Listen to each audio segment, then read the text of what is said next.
مسلمانانو دا نن چې موږ او تاسې چنتنان دې ځای کې راجمع شوي یو د اجي صاحب مبارک د محمد سعید کریمي صاحب په دې ځای کې په دې مهمان خانې کې په دې غریب خانې کې او میندې خویندې په ګڼ تعداد باندې کور کې د حیا د پردې نه اخوا ناستي زمونږ او ستاسې دا غونډه دا مجلس او دا محفل د یوې کامل عظیم خوشحالۍ په بنا او بنیاد باندې جوړه شوې ده. هغه خوشحالي چې دا د جناب محترم المقام مولانا مفتی عبدالرشید صاحب مبارک په زبان اقدس سره الحمدلله رب العالمین نواخلا تر والناس پورې ټول قرآن مجید په ترجمه باندې ختم شوی دی، په ناظری باندې ختم شوی دی او الحمدلله ډېرې ګڼ طالبات دي چې هغوی پکې شرکت کړی دی. په هغه خوشحالۍ کې را جمع شوي یو. یا الله الہ العالمین د اولې ورځې نه واخله تر دې وخته چې څوک دې درس کې شامل شوي دي، که نارینه دي او که زنانه دي، او نن دې محفل مبارک له څوک راغلي دي، ملمانه دي او که قرباني دي، یا الله د دې ځای نه خدای بخلي شوي رخصت یې وفرمایي. مسلمانانو دا یاد ساتئ قرآن مجید کې درې قسمه آیاتونه دي، یو ته مقطعات وایي، بل ته متشابهات وایي او بل ته محکمات وایي. مقطعات هغه حروف دي دا د یو کم 13 سورتونو په سر کې راغلي دي، د دې تعداد چې دی 78 دی، 2 کم 80 دی. مقطعات حروف مقطعات ته مقطعات ځکه وایي چې دا به قطع قطع وایي، ځان ځان لبی وایي، لکه الف لام میم دا حروف مقطعاتینی ځان ځان لبی وایي. قاف الف لام را اینی ځان ځان مقطعات ورته ځکه وایي. دکه شانتې د سورې مریم په سر کې چې راغلي کاف ها یا عین صاد ځان ځان لبی وایي. خدا یا ساتي مقطعات هغه آیاتونه دي چې د دین نه په ظاهري معنا باندې څوک پوهیږي بغیر د الله او د الله د محبوب نه، او نه په باطینی معنا باندې څوک پوهیږي. بس مونږ دغه لفظي تلاوت کو او دا تلاوت کو نور په معنا چې کله د دې د معنی کولو ټیم راشي نو زمونږ علما وایي چې الله اعلم ورسوله بمرادی، الله او د الله محبوب د دې په معنا باندې ښه پوهیږي چې دا حروف مقطعات 78 دي. او محبوب علیه السلام فرمایي د ایمان شاخونم څه د پاسه اویا دي. نو تفسیر روح المانی په صفحه 103 باندې لیکلی دي چې ګورئ نبی علیہ السلام وی چې د ایمان شاخونم څه د پاسه اویا دي، حروف مقطعاتم څه د پاسه اویا دي. نو صاحب د تفسیر روح المانی لیکلی دي چې څوک په ایمان کې کامل شي نو دا حروف مقطعات ور سره داسې خبرې کوي لکه جناب رسول الله سره چې بکانو بوټو خبرې کولې. سبحان هغه د هغوی مبارکو معجزه وه او دا د دوی مبارکانو د اولیاء الله کرامات دي. مولوی صاحب څه دلیل در سره شته دی چې پیغمبر علیه السلام د دې په معنا باندې پوهیږي؟ او دا زمونږ عقیده ده او دلیل را سره دی.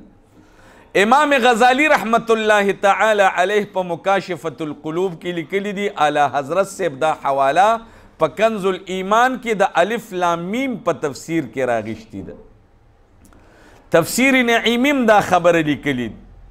پیغمبر علیه السلام مبارک له یو ورځ جبریل علیه السلام راغ، سروری کونین تاجدار حرم محمد رسول الله مبارک توای د الله محبوب الف. پیغمبر علیہ السلام مبارک ورتو فرمایل ما پیجندل دے، بیا ورتوی د الله محبوب لام مبارک ورته او فرمایل دا خود اغه لطف او کرم دی.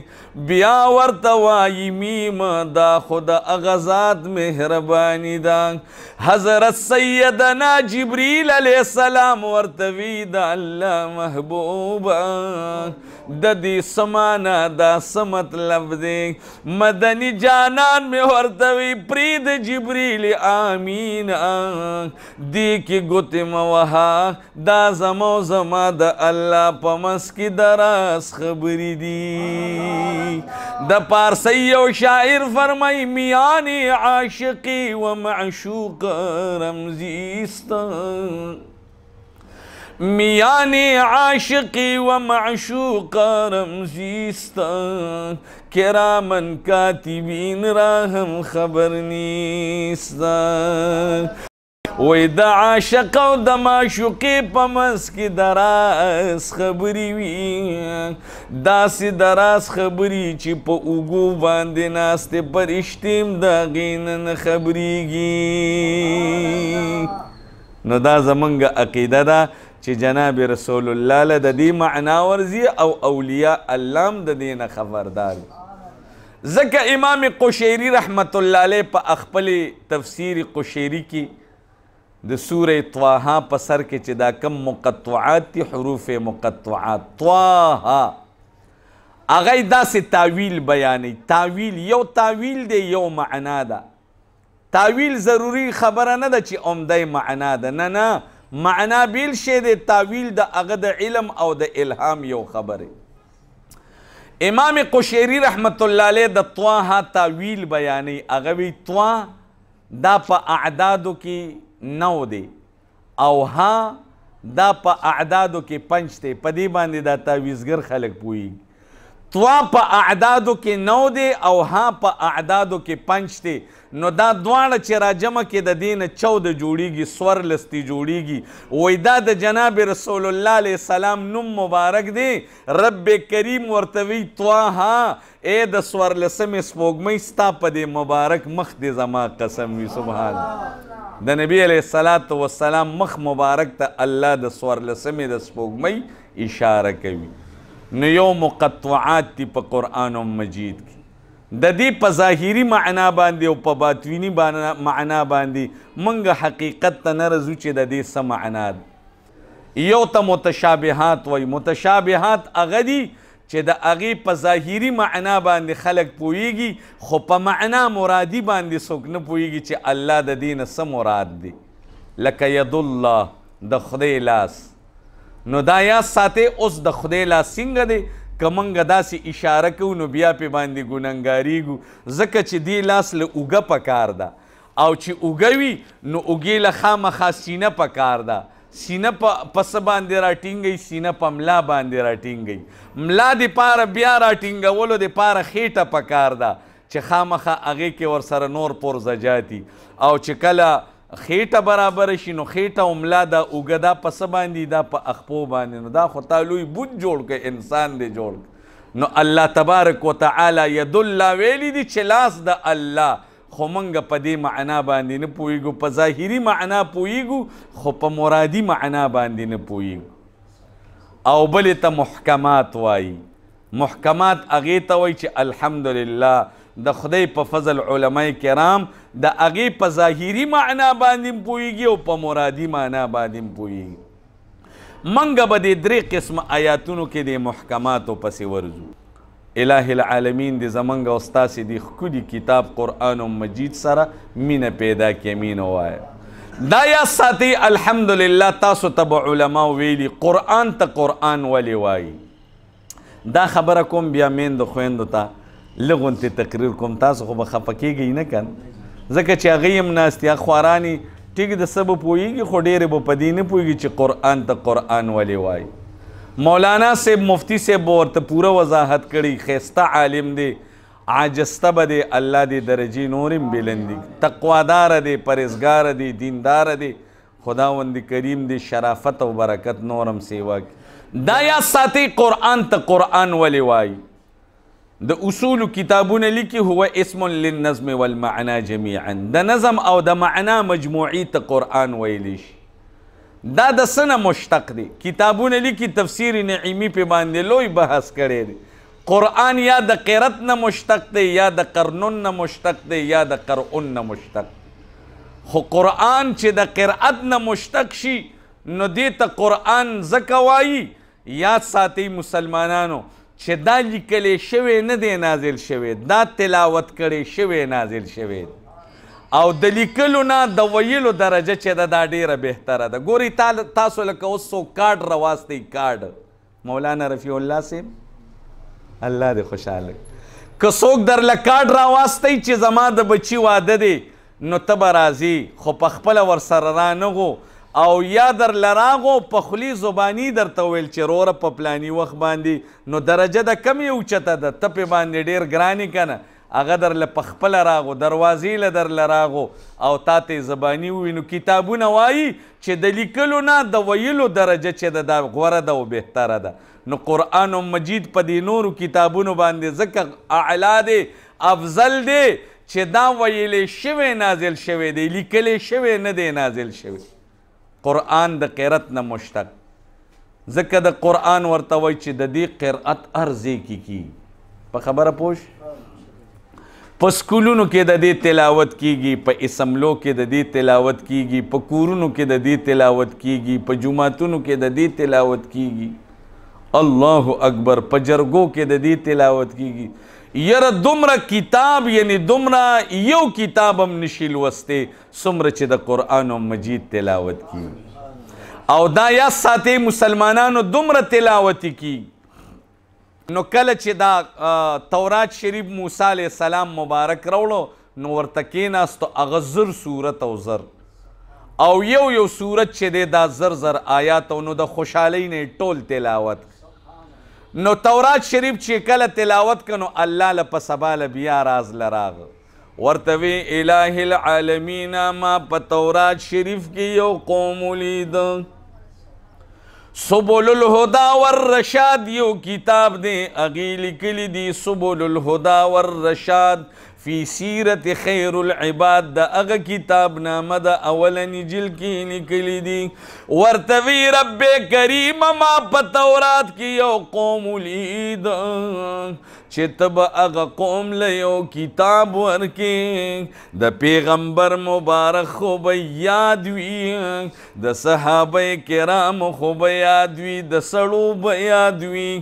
یا اللہ اغا کتاب بداسی کتاب وی، اغا امت بداسی امت وی چې د امت زنان او ناری نو بپی منگولی لگولی او یاد کڑی بیوی. رب کریم ورتویل او کلیم داسی او نازنین او نیاز بین امت را روان دی. ورتوی رب کریم د دی قوم پیغمبر ماولی گا.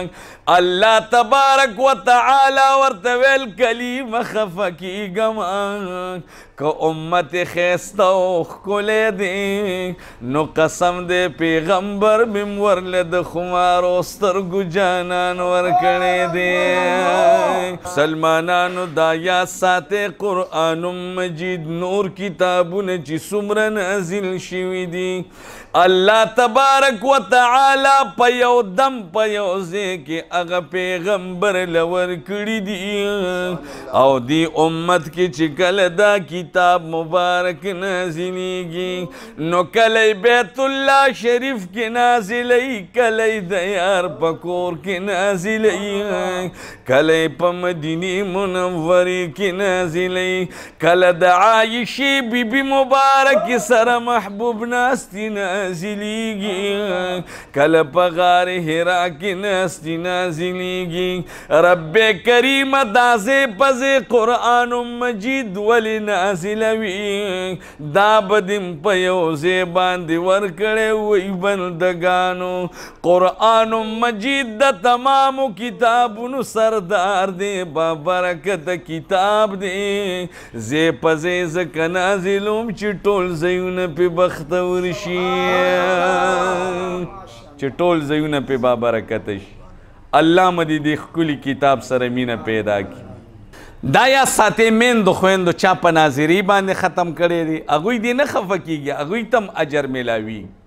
نبی علیہ السلام فرمای څوک چې د قرآن مجید تلاوت کوي یا درس کوي یا په خپله تلاوت کوي یا بل ته ښایي الله په دې باندې درې مهربانۍ کوي. څو مهربانۍ؟ اولنۍ مهرباني په باندې دا کوي چې د رحمت فرشتې راځي په دوی باندې تشریفاً خپلې وزرې غوړوي، دی په خپلو وزرو کې راګیرئ. دویمه مهرباني په باندې دا کوي چې د الله د جانب نه په دوی باندې سکینت او رحمتونه راوریږي. او درېمه مهرباني په باندې رب کریم دا کوي زما وروڼو چې په لا مکان کې الله د دغه خلکو تعریف او صفتونه کوي. ریاض الصالحین دا حدیث مبارک راغی. الله مدی دین او دنیا خشته کی، کمی زیته مدی خدای معاف کی. او یا الله څومره میندو خویندو چې ختمونه د قرآن مجید کړي دي خدای هغوی نه قبول کا. او اجي صاحب چې دا کومه سعیه دا کوشش شروع کړی دی خدای دلم لوی اجر ورکړه. لوی قربانی دا زی وقف کول، ټیم ویستل او تاوان او خرچې کول. اجي صاحب دا تاوان نه دی. ګورې انشاءالله د دنیا دا لکونه به دې لګولي او په دې کور به دې ډېرې پیسې لګولي. انشاءالله د دې سله او بدله به الله یو په لسه درکوي، یو په سله به درکوي. او د مولوي صاحب سره هم ښه پوره امداد کوئ، ځکه چې علماو سره امداد کول، طلباو سره امداد کول دا هم یو صدقه جاریه ده. او که تاسو وایي چې موږ د عبادت کې کمزوري یو خو چې نور څوک عبادت کوي نو د هغوی عبادت کې مدیسئ. دکه شانتي دینداره خلکو باندې چې ډوډۍ خورئ او چای پې باندې څکې او لږه غونتې ورته پلاسټک کې مچې چې دا هم کور ته یوسه نو عبادت به هغوی کوي. څومره ثواب چې دوی ته میلاویږي دومره به تا ته هم میلاویږي. محبوب مې فرمایي چې لا یأکل طعامک الا تقی. بندگانو امتیانو که تاسو ګورئ په چا باندې طعام خوروئ په هر چا باندې ډوډۍ مه خوروئ. که خوروئ نو په دینداره خلکو باندې خوروئ. قربان ولي وایي دی چې عبادت کوي نو هغه ثواب کې به ورسره تاسو هم شامل یي. اسی چې څومره حد وي دومره حد وي چې روجهدار له د یو کجوره د روجه ماتي دپاره نبي علیه السلام وی ورکه د هغه د پیشنمینه واله تر ماښامه چې د روجې څومره اجر و ثواب دی، د ذکر څومره ثواب دی، تا ته به په دغه یو کجوري باندې میلو شي. اصه نه دا روجهدار خفه شي، وایي روجهدار دی نه خفه کیږي. د روجهدار د نیکو نه خدای یو نیکیم نه کمی، الله د خپلو خزانو نه تاله نور اجر او ثواب درکوي. اجي صاحب الله دې ډېر خوشحاله که، په بچو دې الله خوشحاله که او په وروڼو خویندو دې خدای خوشحاله که.